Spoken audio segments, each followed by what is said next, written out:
Hi, this is a science experiment. Today's date is January 30th, 2019. The time is 2:34. So, anyways, as you can see, I am boiling water. I'm boiling water, and then as you can see, the water is steaming.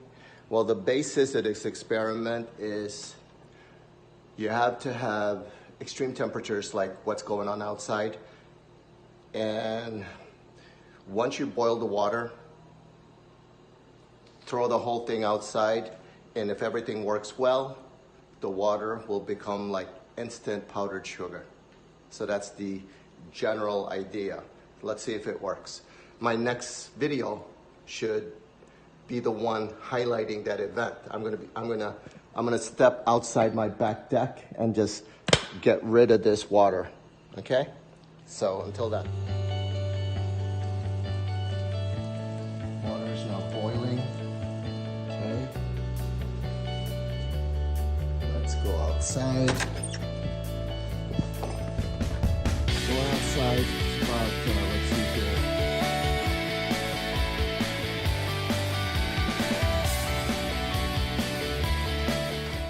Okay, let's see if the experiment works. I've got boiled water.